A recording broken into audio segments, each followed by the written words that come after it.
Some animals are so weird you'd Google them just to make sure they're real. Don't bother. I already lost my sanity doing it for you. This is the Saiga, nature's accidental tribute to vacuum cleaner cosplay. It lives in the deserts and grasslands of Central Asia and looks like someone slapped a camel's snout on a goat mid-mutation. That squishy trunk? It's a built-in climate control unit. In summer, it filters dust. In winter, it warms freezing air before it hits the lungs. Some scientists even think it helps males bellow louder during mating season. So yeah, it's a dust filter, heater, and a built-in megaphone. Call it the Swiss Army knife of snouts. And Saigas are fast, migrating up to 1,000 kilometers a year across the Eurasian steppe.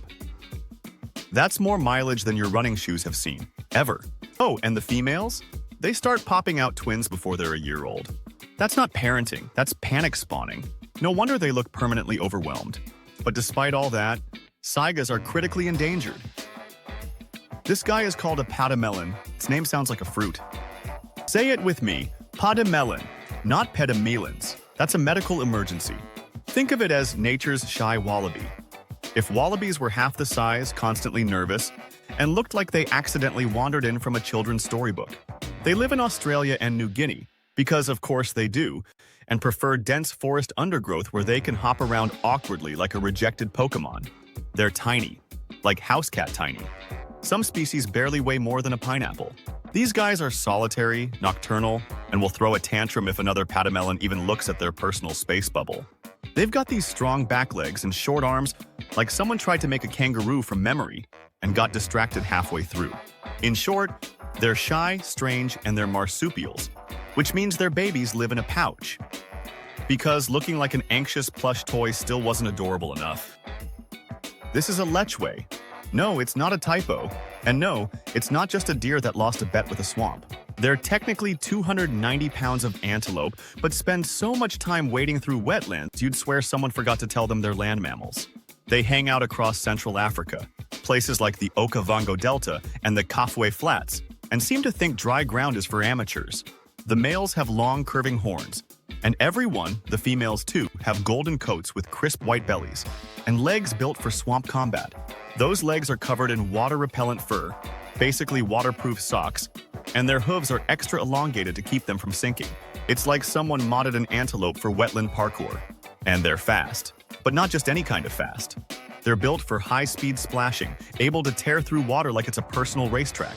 On land? They're okay. But out here in the swamps, they strut their stuff like they own the place. They munch on aquatic grasses and plants, live in massive herds, and when the rainy season hits, the females give birth to one calf each. So yeah, strange name, swamp addiction, built like an amphibious model of elegance. But when you've mastered marshland like this, you can be called whatever you damn well want. The Coati is a raccoon that said bye-bye suburbia, moved to the jungle, and joined Cirque du Soleil.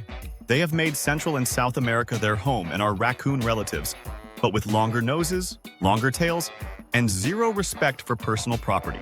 Coatis are social, like obnoxiously social. Females and babies form roaming gangs of up to 30 single moms, marching through the forest like a tail-waving PTA with attitude. Speaking of tails, they hold them straight up like antennas while running through tall grass. So if you see a bunch of bouncing flags coming at you, that's not a parade. That's the jungle's noisiest neighborhood watch. They've got double-jointed ankles that let them climb down trees head first, bendy snouts that vacuum up insects and eggs, and a talent for theft that would put your local raccoon to shame. They unzip tents, they steal sandwiches, they ransack backpacks. Coatis are agile, adorable, and absolutely lawless. The jungle never stood a chance. This little critter from sub-Saharan Africa is called an aardvark. It's built like a pig, walks like a bear, and has ears like a confused bunny. Nobody knows what's going on, including the aardvark. But as long as it can dig through concrete hard soil, sniff out termites, and slurp them up, it's happy. It's nocturnal because you don't want to be cute and crunchy on the African savanna in broad daylight. Say hello to the Indri. And yes, it always looks like it just discovered the true meaning of dread. They're the largest living lemurs in Madagascar. No tail. Just powerful legs and a set of vocal cords that sound like a haunted kazoo. And this wide-eyed tree hugger that looks like it just heard a shocking fact can fly through the forest like a furry trapeze artist. They live in monogamous pairs, only have one baby every 2 to 3 years, raise their kids together, and hang out in small family groups. They only eat leaves, more than 25 kinds, and chew them slowly because they have a built-in fermentation chamber in their gut. Oh, and they're sacred in Malagasy culture. Some believe killing one can curse your entire family. So yeah, possibly cursed, very leafy, and constantly screaming. The internet calls the quokka the world's happiest animal. They've got this permanent smile, a bouncy walk, and the confidence of someone who's never not been absolutely adorable. And the face is not because it's happy. It might be. I haven't asked one personally. That's just how its face works. And these little creatures are not shy. They'll walk right up to tourists like they're Australia's welcoming committee.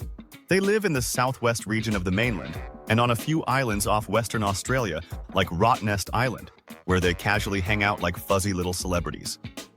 Quokkas are marsupials, just like pademelons. They are nocturnal, herbivorous, and incredibly chill, unless you mess with their snacks. And in a survival move that's caused more than one gasp. When threatened, a mother quokka may toss her baby out of the pouch as a distraction. Harsh? Yes. Effective? Also yes. Yup, adorable with zero shame. The Binturong is also called a bear cat, which is wild because it's neither a bear nor a cat. It looks like a goth raccoon who's been through some things. And it smells like buttered popcorn. Not that I suggest you go off and smell one. The reason for the enticing aroma is that its urine contains a compound also found in movie theater popcorn. Yes, I'm being serious, and no one really knows why. Maybe it's trying to attract a mate. Binturongs live in the rainforests of Southeast Asia, spend most of their lives in trees, and have a prehensile tail, which is like a fifth limb. They use that tail to balance while clambering through the canopy like a sleepy arboreal pirate. And they're slow, like painfully slow. Everything about them is slow. Their metabolism? Slow. Their mood? Unbothered. Their vibe? Sloth, but fluffier. They eat fruit, small animals, and sometimes eggs, but mostly they just exist and smell amazing. Right, our next critter is the tarsier, and those eyes are the same size as its brain.